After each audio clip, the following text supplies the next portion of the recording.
Boas pessoal, daqui é o Blue, sejam muito bem-vindos a mais um vídeo e hoje eu vou reagir aqui a um vídeo chamado Começou o maior projeto de mobilidade urbana da história de São Paulo. Parece que está a existir um projeto que vai revolucionar a mobilidade urbana, os transportes na cidade de São Paulo. É isso que vamos ver aqui. O vídeo que nós vamos reagir é do canal Urbana. Eu vou deixar o link do vídeo original aqui na descrição. Deixem sempre um apoio no vídeo original, isso é muito importante. E se ainda não me seguem no Instagram, sigam-me aí, o link está aí no primeiro comentário fixado. Então, antes de mais nada, gostaria de agradecer à Naná Costa, que me fez uma doação de 700 reais ou 100 euros pelo PayPal. E então eu tive a ideia, se vocês quiserem dar doações para me ajudar a continuar com este projeto, com este canal, tem o link aí na descrição. Vocês podem doar através do PayPal ou através de cartão de crédito ou débito. Obviamente, vocês não são obrigados a doar e quem não quiser ou não puder, não há problema nenhum. Mas se vocês acharem que querem fazer isso, eu agradeço imenso e obviamente vou agradecer em vídeo a toda a gente que o fizer. Além disso, continuamos a ter, como sempre, os membros do YouTube, que também são uma ótima forma de contribuir aqui com o canal. De qualquer das formas, muito obrigado à Naná Costa e a toda a gente que quiser contribuir. E é isso, vamos continuar com o vídeo. E bora lá ver aqui então que projeto é este e o que é que vai acontecer aqui. Bora lá, vamos ver. No passado, São Paulo era uma cidade de bondes, calçadões estreitos e avenidas que mal davam conta do seu próprio crescimento.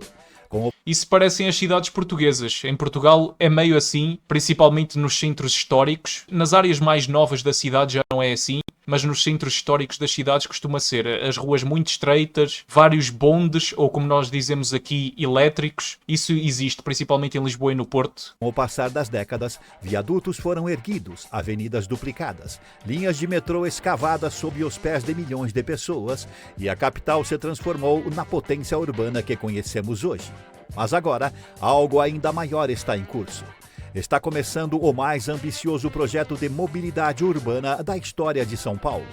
Um pacote gigantesco de obras que vai muito além do trânsito. São 55 intervenções estruturais, 19 bilhões em investimentos em parques, drenagem, requalificação de espaços inteiros e conexões viárias que vão mudar de vez a forma como a cidade funciona.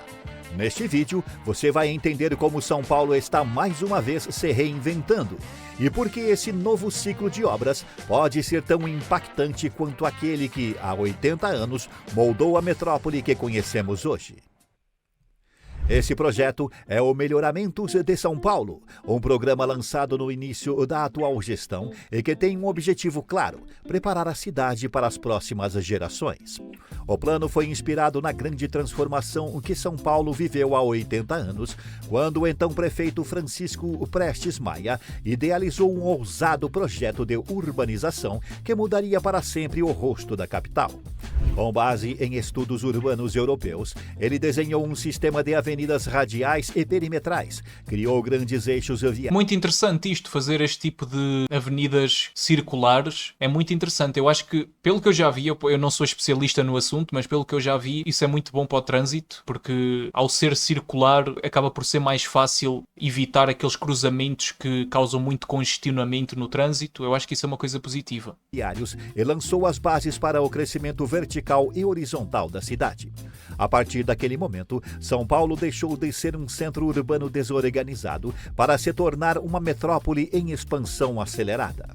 Agora, em pleno século XXI... E expandiu muito, olha para isto, é uma cidade mesmo grande, é enorme, é a Nova Iorque do Brasil, basicamente. O texto é ainda mais complexo. A região metropolitana ultrapassou os 21,9 milhões de habitantes, o equivalente à população de países... Quase 22 milhões de habitantes, é mais do dobro de Portugal. ...inteiros. O trânsito chegou a um ponto de saturação em muitas áreas. A infraestrutura existente já não atende à demanda crescente. E os impactos das mudanças climáticas colocam a cidade sob constante risco de enchentes, ilhas de calor e colapsos de mobilidade. Ao mesmo tempo, novas necessidades surgem: a mobilidade sustentável, a descentralização dos polos de emprego, a valorização dos espaços públicos e a reconexão de territórios fragmentados por décadas de urbanização acelerada. É nesse cenário que São Paulo volta a se reinventar, não com pequenas reformas, mas com uma intervenção urbana em escala metropolitana. As intervenções foram organizadas em 4 grandes eixos estratégicos que, juntos, formam a espinha dorsal do novo plano de transformação urbana da capital. O primeiro e mais robusto é o de mobilidade e viário, que concentra 24 obras e cerca de 13,8 bilhões de reais em investimento. O segundo eixo é o de pontes, viadutos e túneis, com 5 grandes projetos que vão eliminar gargalos históricos e melhorar a fluidez entre zonas da cidade, somando 652 milhões em obras. O terceiro é o de drenagem, que reúne 22 intervenções voltadas à redução de enchentes e aumento da resiliência. Mano, dá para ver que isto é um projeto enorme, mesmo muito grande. Dá para ver, é pontes, é drenagens, construção de viadutos, muita coisa mesmo. Eu não sei quanto é que vai custar isto, mas de certeza que vai ser caro, mas também de certeza que vai ser muito útil para a cidade. Ciência climática, com 2,8 bilhões de reais destinados a combater alagamentos em regiões vulneráveis. E, por fim, o quarto eixo, de requalificação urbana, traz 4 grandes projetos que somam 1,9 bilhão de reais em investimentos para revitalizar áreas degradadas. Recentemente, São Paulo foi novamente paralisada pelas chuvas intensas. Imagens da água invadindo estações da linha 3 do metrô viralizaram nas redes sociais e escancararam um problema antigo. A drenagem da cidade não suporta mais os eventos climáticos extremos que têm se tornado cada vez mais frequentes. Ruas alagadas, túneis... Pois isto é um problema e numa cidade do tamanho de São Paulo eu imagino que aconteçam vários problemas destes. Ainda por cima, lá está, cada vez os eventos climáticos são mais extremos, como disseram aqui no vídeo, e isso é outra coisa que também é preciso ter em conta, ou seja, é preciso ter um sistema de drenagem cada vez mais eficaz. Interditados, famílias ilhadas e prejuízo para o comércio se repetem ano após ano, como se a cidade estivesse condenada a conviver com o caos toda vez que o céu resolve desabar. Mas agora, esse cenário começa a ser enfrentado com o que promete ser uma das maiores ofensivas contra enchentes da história da capital, o eixo de drenagem do programa Melhoramentos de São Paulo. Dentro desse eixo, a Prefeitura está investindo 2,8 bilhões de reais em 22 grandes intervenções voltadas à contenção de enchentes, canalização de córregos, microdrenagem e construção de reservatórios. Todas as regiões da cidade serão beneficiadas por essas obras, mas 4 delas se destacam tanto pelo valor investido quanto pelo impacto esperado. A mais simbólica é a canalização do córrego Itaquera, na Zona Leste, onde constantemente as águas invadem ruas e colocam em risco milhares de moradores. A obra foi iniciada em abril de 2025 e vai beneficiar diretamente a região da Vila Minerva, com a canalização de 450 metros do curso d'água e a construção de uma nova passarela. O investimento total é de 13,2 milhões de reais, com previsão de conclusão até dezembro de 2025. Na Zona Sul, a canalização do córrego Veleiros, localizada nas imediações da Avenida dos Lagos, representa outra frente prioritária, com orçamento de 43 milhões de reais e prazo de 18 meses para a execução. O projeto busca eliminar pontos crônicos de alagamento, especialmente em áreas com alto adensamento populacional e solo já bastante impermeabilizado. Além da canalização. Pois é, porque quando os solos ficam impermeabilizados, ou seja, com o asfalto e com e com passeios, calçadas, enfim, a chuva não se consegue infiltrar no solo, na terra, e isso causa inundações, obviamente. Então, claro que é preciso contra-atacar esse problema criando um sistema de drenagem bom e ainda bem que é isso que estão a fazer. Ainda bem que pensaram nisso. Isso nas cidades muito grandes, não só nas muito grandes, mas principalmente nas muito grandes, é sempre um problema. Principalmente num país como o Brasil, onde chove muito, em casos desses ainda é mais importante, não é? Principalmente em épocas em que a chuva é mesmo muita e assim evita-se estes problemas de inundações que têm acontecido. O projeto prevê obras complementares para a contenção e redirecionamento do fluxo pluvial, diminuindo o risco de transbordamento nos períodos de chuva intensa. Outra obra de grande porte é a do córrego Rodeio, também na Zona Leste, na área de Cidade Tiradentes. O projeto já começou e terá cerca de 1.000 metros de canalização, além da reestruturação das margens e melhoria da rede de microdrenagem. No extremo sul da capital, o córrego Abacateiro também receberá intervenção, com investimento de 13,2 milhões de reais e previsão de 8 meses de execução. A obra vai contemplar a canalização de um trecho urbano altamente vulnerável. O projeto prevê nova estrutura de canal fechado, substituição de galerias antigas e adaptação do entorno para melhor absorção das águas. Além dessas 4 obras prioritárias, outras intervenções compõem o eixo de drenagem do programa. Estão previstas canalizações nos córregos Caguaçu e Germano, ambos localizados em São Mateus, na Zona Leste. Cada um desses projetos terá 880 metros de extensão, com o objetivo de eliminar alagamentos crônicos em pontos sensíveis da região. Também fazem parte do pacote diversas ações de reforço em galerias pluviais, construção de reservatórios de detenção subterrâneos e implantação de novas redes de microdrenagem em bairros como Capela do Socorro e Sapopemba. É importante destacar que essas obras não se limitam à escavação de canais ou à troca de tubulações. Muitas delas envolvem soluções integradas, com foco em infraestrutura verde, recomposição de margens, contenção de erosão e até instalação de parques lineares em áreas de várzea que Dá para ver que isto está com tecnologias muito sofisticadas. funcionam como esponjas naturais de absorção de água. Muito interessante. Já o eixo de pontes, viadutos e túneis contempla 5 grandes obras com um investimento total de 652 milhões de reais. Essas intervenções visam eliminar gargalos históricos e melhorar a fluidez entre diferentes zonas da cidade. Um dos destaques é a extensão do complexo viário Jornalista Roberto Marinho até a rodovia dos Imigrantes, que inclui a construção de 2 túneis e a criação de um parque linear de 314 mil metros quadrados, beneficiando Aí é bem, que parque enorme que vai ser. Isso é excelente, não é? Porque numa cidade do tamanho de São Paulo é muito importante que existam áreas verdes para as pessoas poderem apreciar um pouco a natureza e fugir um pouco do caos normal da cidade. Muito interessante mesmo. Eu acho que vai ser uma grande mais-valia para as pessoas de São Paulo. beneficiando diretamente 700 mil pessoas na região. Além disso, Vai beneficiar 700 mil pessoas naquela o região. complexo contará com um sistema inteligente de gerenciamento de tráfego, com a implantação de rede lógica, telecomunicação, pórticos e semaforização, permitindo o controle do fluxo de tráfego por meio de câmeras e semáforos inteligentes. No eixo de requalificação urbana, o programa prevê 4 grandes projetos com um investimento de 1,9 bilhão de reais. Essas iniciativas têm como objetivo revitalizar áreas degradadas, promover a integração urbana e melhorar a qualidade de vida dos cidadãos. Um dos principais projetos é a requalificação do Parque Dom Pedro II, uma das áreas mais importantes do centro da cidade, que há anos se encontra em processo de degradação.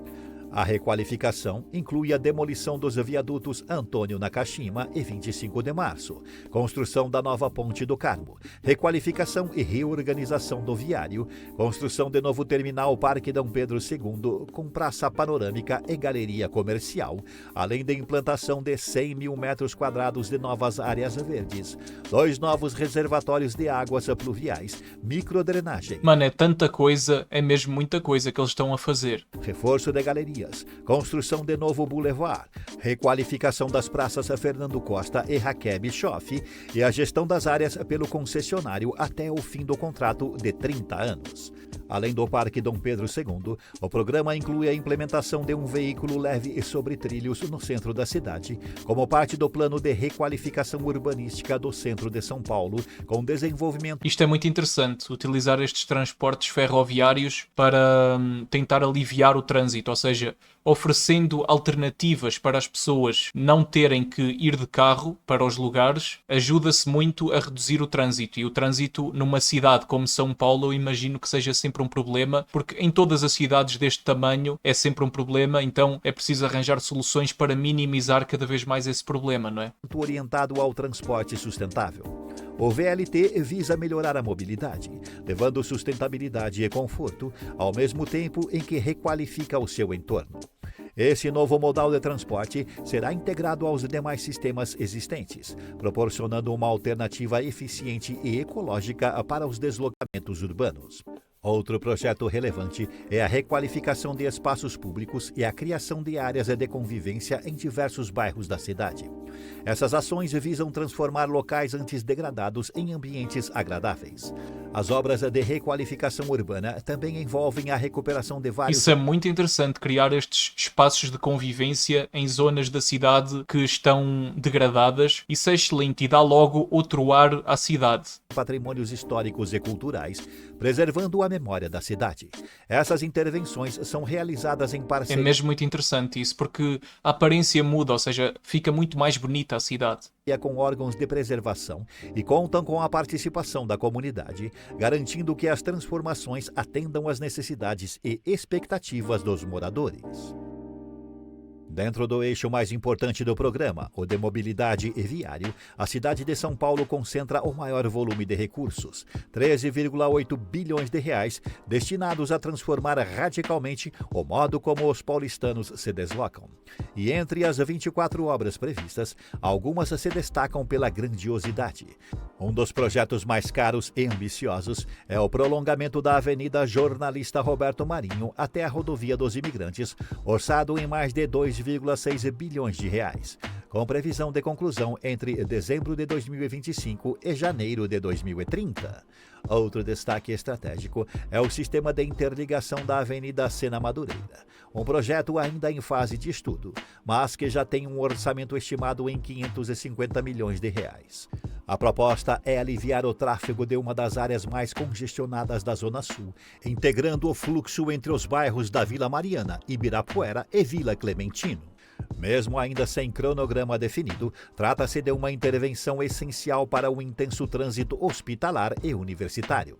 No extremo sul, a ligação viária Graúna-Gaivotas também promete resolver um problema antigo de mobilidade local, conectando de forma mais direta bairros populosos e reduzindo o tempo de deslocamento diário de milhares de pessoas. A obra, com valor estimado em 350 milhões de reais, tem prazo de execução entre junho de 2025 e maio de 2028 e inclui abertura de novas pistas, drenagem, reurbanização de calçadas e sinalização moderna. Na região noroeste, a esperada ligação viária Pirituba-Lapa começa a tomar forma. Essa obra é vital para descongestionar a Avenida Raimundo Pereira de Magalhães e ampliar a conexão entre duas regiões com intenso tráfego. Com investimento de mais de 209 milhões de reais, o projeto está previsto para ser concluído até janeiro de 2027. A construção inclui um novo traçado viário, obras de contenção, passagens subterrâneas e implantação de ciclovias integradas ao sistema de ônibus. Já na Zona Leste, o conjunto A implantação de ciclovias também é muito interessante, porque há muita gente que, pelo menos eu não sei se isso existe no Brasil, mas eu sei que na Europa é uma coisa que acontece muito. Às vezes as pessoas até gostariam de ir de bicicleta para o trabalho ou para outro local qualquer, mas às vezes não vão porque é muito perigoso, porque não existe uma ciclovia protegida e andar de bicicleta no meio dos carros pode correr muito mal, não é? Corredores BRT forma o coração das melhorias para o transporte público. O BRT Aricanduva, com investimento de mais de 1 bilhão, deve ser finalizado até dezembro de 2026, enquanto o BRT Radial Leste 1 está em andamento até março de 2026, com orçamento de 547 milhões de reais. Complementando o sistema, o BRT Radial Leste 2, com valor estimado em 980 milhões de reais. Juntos, esses três corredores prometem transportar centenas de milhares de passageiros por dia, com ônibus articulados, faixas exclusivas e estações modernas. Complementando a integração de modais na mesma região, o terminal Itaquera passa por uma reestruturação com orçamento de 252 milhões de reais. A previsão de entrega é abril de 2026 e o objetivo é conectar de forma mais eficiente o metrô, trens da CPTM e o BRT, oferecendo mais conforto, segurança e fluidez no embarque. Já o terminal Itaim Paulista, orçado em 280 milhões de reais, será construído entre abril de 2025 e agosto de 2028 e vai atender uma das áreas com maior dependência de transporte coletivo da cidade. Na região sul, outra intervenção... Isto é importantíssimo, não é? Que é a criação de mais transportes públicos e isso, como eu já disse há pouco, ajuda muito a reduzir o trânsito. Tanto no caso dos ônibus ou autocarros, como nós dizemos aqui, tanto como no caso dos transportes ferroviários, não é? Isso ajuda muito a reduzir o trânsito e dá mais alternativas às pessoas para evitarem utilizar o carro. Peso é o corredor Interlagos, que terá investimentos de 100,5 milhões com prazo estimado entre setembro de 2024 e novembro de 2025. O projeto pretende reformular o sistema viário da Avenida Interlagos, criando faixas exclusivas, modernizando pontos de parada e dando nova fluidez ao tráfego entre bairros como Cidade Dutra, Socorro e Jardim Umuarama. Somado a isso, o corredor Itapecerica, com 78,8 milhões de reais, também segue em obras e deve estar pronto até dezembro de 2025. Fechando os principais destaques, está o conjunto de obras de requalificação dos corredores da Avenida Celso Garcia, uma das vias mais antigas e problemáticas da Zona Leste. A primeira fase já está em andamento com orçamento de 72,8 milhões de reais, prevista para ser concluída até julho de 2026. As próximas duas etapas, chamadas trechos 2 e 3, receberão investimentos adicionais de 100 milhões de reais e 140 milhões de reais, respectivamente, com entrega entre dezembro de 2025 e junho de 2027. Mas e você? O que acha deste pacotão de obras? Comente. Este é o Urbana. Deixe seu like. Realmente é mesmo um pacotão enorme de obras. É muita coisa de uma vez e eu acho que há certos casos em que tem que ser assim. Por exemplo, no caso da cidade de São Paulo, que tinha vários problemas que já foram explicados aqui no vídeo, é muito importante entrar logo com um pacote grande de obras e desta forma resolvem-se logo muitos problemas de uma vez só. Eu acho que isso é muito importante.